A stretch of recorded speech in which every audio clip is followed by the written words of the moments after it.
Do you understand what it means to be created in the image of God? I'm convinced that somewhere around 90% of the world's problems would be solved if people would get their minds around this one idea. And yet, even the people who believe that we're created in the image of God rarely have any clue what that means. If you'd like to finally get it, you're about to get some help from an unlikely source, a cancer-riddled comic genius. Watch this till the end, and you will see the world a bit differently.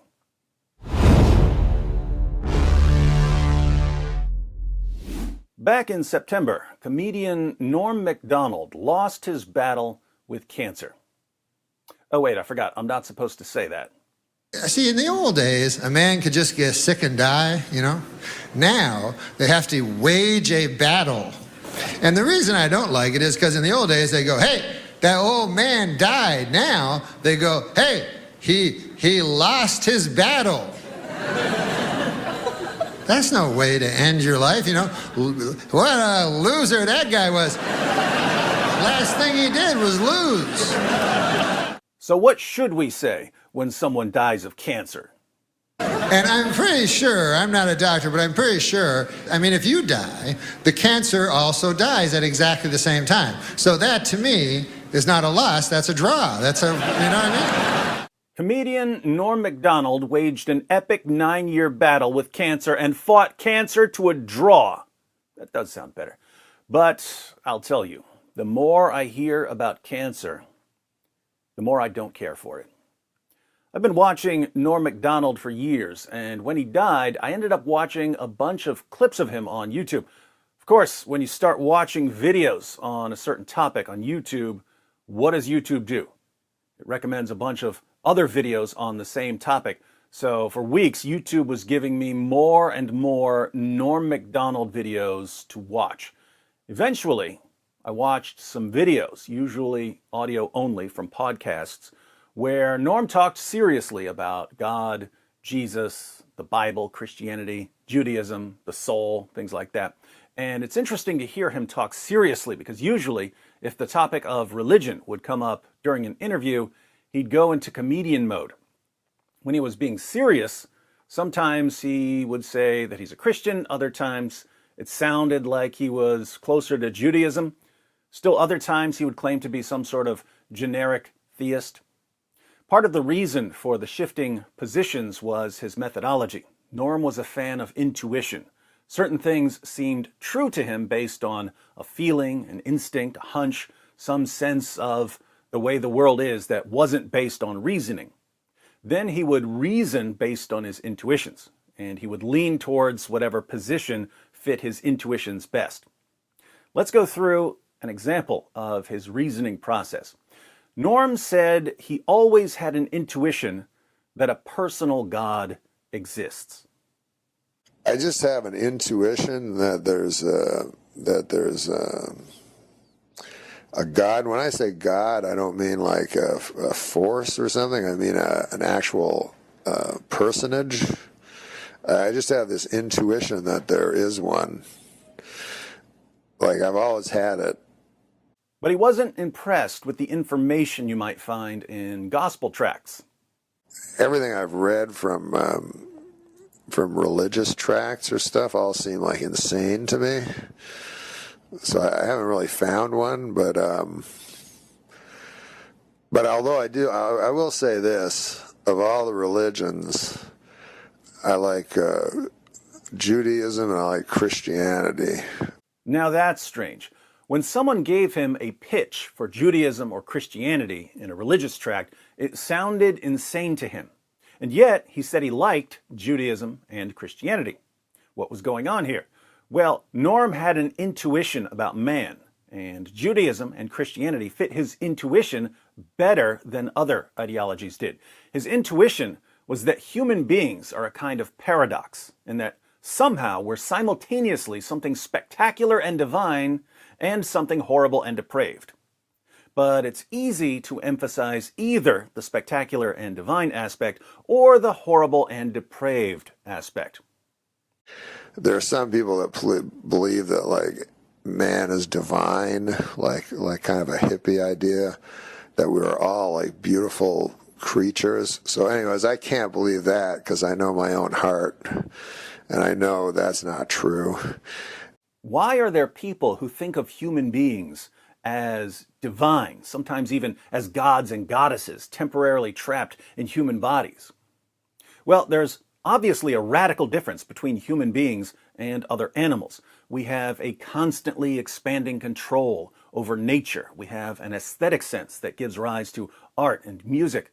We use moral concepts to judge our actions. We use logic and evidence to evaluate arguments. We understand mathematics and philosophy and history and science. We explore the world. We explore the universe. We explore the cells in our body. We're drawn to something spiritual. We're so obviously different from anything else in nature that we seem divine by comparison. You're breathtaking.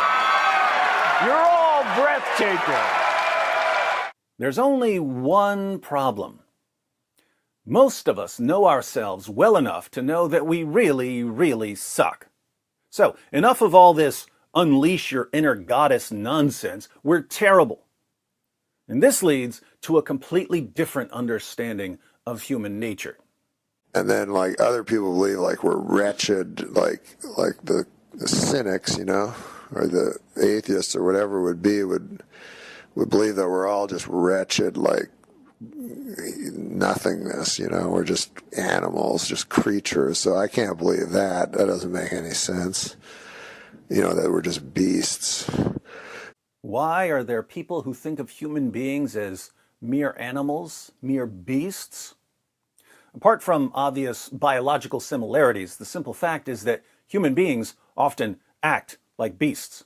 Even when we use the abilities that set us apart from other animals, we end up using them to satisfy the same drives that we share with mere animals. In other words, we use our capacity for creativity and innovation to produce the internet, the greatest information sharing revolution in history. And then we use the internet to watch porn. But it gets worse, because the abilities that set us apart from other animals allow us to behave far, far worse than the animals. Since Norm MacDonald was a huge fan of Russian authors, here's a passage from Dostoevsky's Brothers Karamazov that Norm was quite familiar with. By the way, in Moscow not long ago, a Bulgarian told me, Ivan went on, ignoring Alyosha's remark, of the atrocities committed all over his country by Turks and Circassians, who, fearing a general uprising of the Slav population, set villages afire, rape women and children, nail their prisoners to fences by the ears and leave them in that state until morning, when they hang them, and who commit other atrocities that are difficult even to imagine.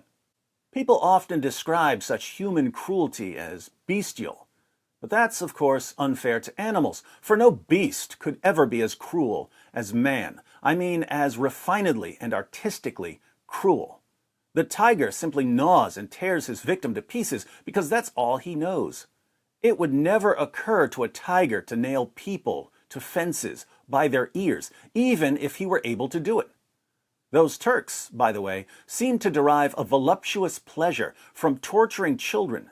They do everything from cutting unborn babies out of their mothers' wombs with their daggers to tossing infants into the air and catching them on the points of their bayonets as the mothers watch. It's doing this in front of the mothers that particularly arouses their senses. But of the things the Bulgarian told me, the following scene particularly caught my attention. Imagine a baby in the arms of his trembling mother, with Turks all around them. The Turks are having a little game. They laugh and tickle the baby to make it laugh too. Finally, they succeed, and the baby begins to laugh. Then one of the Turks points his pistol at the baby, holding it 4 inches from the child's face. The little boy chuckles delightedly and tries to catch the shiny pistol in his tiny hands. Suddenly, the artist presses the trigger and fires it into the baby's face, splitting his little head in half. Pure art, isn't it? Incidentally, I understand that Turks are very fond of sweet things. Why are you telling me all this, Ivan? Alyosha asked. I think that if the devil doesn't exist and is therefore man's creation, man has made him in his own image, just as he has created God in that case. Yes, I just quoted a passage from one of Norm MacDonald's favorite authors, which talks about Satan being created in man's image to help make a point in a video about man being created in the image of God. That just happened. So, in one sense, man seems amazing and divine when we compare him with the rest of the natural world. And in another sense, man seems depraved and demonic when we compare him with the rest of the natural world. Man isn't one or the other, he's both simultaneously. The correct doctrine of man, then, needs to account for both facts about man. So I will say that Christianity has this interesting compromise where we're both divine and wretched. The other two are both seem equally untrue. One, that we're all divine and interconnected with nature, just seems like nonsense to me. The other, that we're beasts of the field, seems like nonsense to me. So I kind of like that Christian idea. We're both divine and wretched. Here, Norm is referring to the doctrine in both Judaism and Christianity that human beings, both men and women, have been created in the image of God, but that human beings have been corrupted by sin. Let's have a quick crash course on this topic, and we'll see what Norm is getting at. According to Genesis 1, 26 to 28, Genesis 5, 1 to 3, Genesis 9, 6, and James 3, 9, human beings, both male and female, were created in the image of God. But what does that mean? It means a lot of things, but to get the most basic meaning, think about the role of images in the ancient world. A king who ruled over an empire would have images of himself placed in cities across the empire as a reminder of his authority and dominion. When you saw the image of the king, it reminded you of the king. If you were to defile the image of the king, that would be considered an attack on the king. In the Bible, God says that human beings were created in his image. So human beings are supposed to be some kind of reflection of God. Now, all of creation is a kind of reflection of God's nature and attributes, but only human beings are said to be created in God's image. So there's something special about the way human beings reflect or image God. There are two basic ways that human beings are the image of God. One is structural and the other is functional. This will be easier to understand with an example. Think of an airplane. An airplane has a function, flying. When an airplane is functioning properly, it flies. But an airplane can only function properly if it has a certain structure. It needs the necessary parts arranged in the right way. So an airplane has a structure and a function. Human beings also have a structure and a function. Our most important function is to image God. We're supposed to make the invisible God visible. And there are several ways that we can do this. God has authority and dominion over everything, but he gives human beings authority and dominion over the earth. We reflect God with our dominion over the earth. God is eternally a social being. Father, Son, and Holy Spirit have an eternal loving relationship. When God creates man in his image, he creates man as a social being. The Bible says male and female, he created them. We reflect God in the loving relationships we have with other people who are created in God's image. The most important relationship we can have is a loving relationship with our Creator. Our love for God is a reflection of God's love for us. When our lives are properly oriented towards our Creator, we become like a mirror that's positioned so that when people look at us, they see a reflection of God. So we image God in our relationship with God, in our relationship with other human beings, and in our relationship with the natural world. That's our proper function. But notice, we can only function in this way because we have a certain structure. Earlier, we briefly discussed the abilities and capacities that set us apart from other animals. Our reasoning ability, our moral faculties, our aesthetic sense, and so on. These abilities and capacities image God because they're limited, finite, temporal versions of God's attributes. So, just as an airplane performs its proper function when it flies, we perform our proper function when we have the right relationship with God, with our neighbor, and with nature. And just as an airplane can only function properly because it has a certain structure, we can only function properly because we have a certain structure, namely the various abilities and capacities given to us by God so that we can be His image.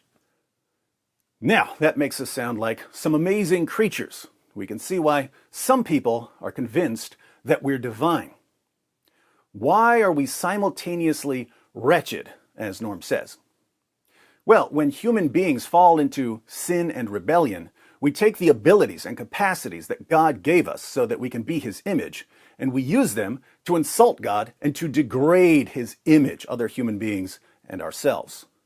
That's what makes us so incredibly horrible. We take something that was given to us for a supreme good and we use it for evil. It's like someone gives us money to open a homeless shelter, but we use it to start a human trafficking ring. That's why we're simultaneously divine and wretched. But are we doomed to stay this way? Are we stuck like this? Or did the God who created us in His image also make a way to restore the proper functioning of His image? Take it, Norm. And then there's this middleman, you see. That's the Savior, that through Him we can become divine, but we're born wretched. And so it's a very fascinating idea. I kind of like that one because it sort of makes sense. There you have it.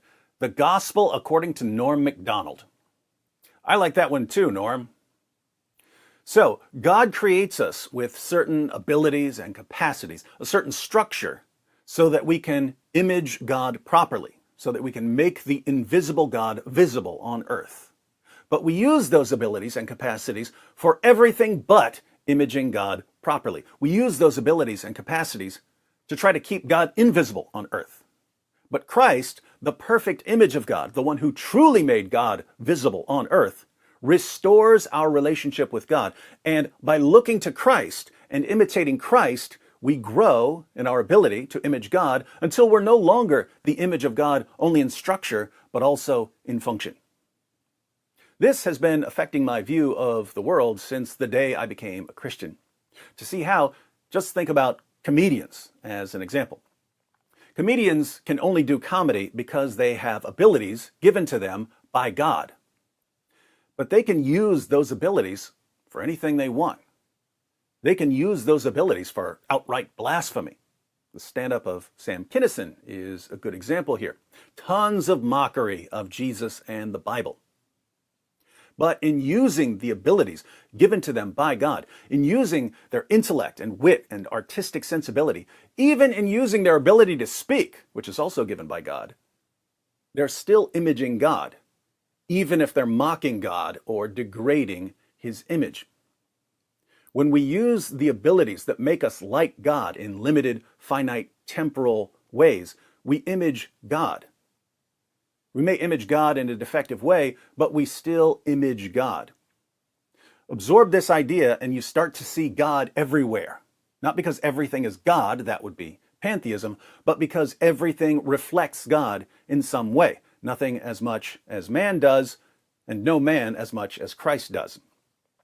You can watch speeches by Richard Dawkins and Sam Harris, and all you'll be thinking is, you guys are glorifying God in ways you don't even realize.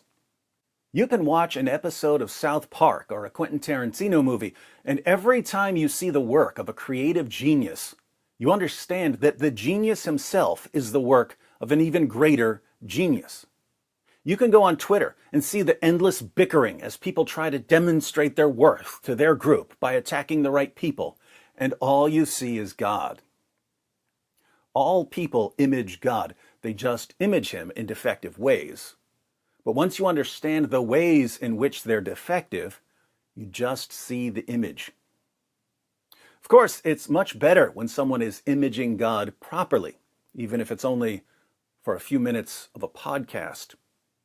And to hear clips of Norm MacDonald arguing for the existence of the soul or responding to the problem of evil, even though his arguments were pretty sloppy by the standards of a philosopher, to hear Norm fumbling his way towards the Almighty because of the inclination that God gave him to do that, it makes us think that Norm, at least at times, was the image of God in a better sense than most.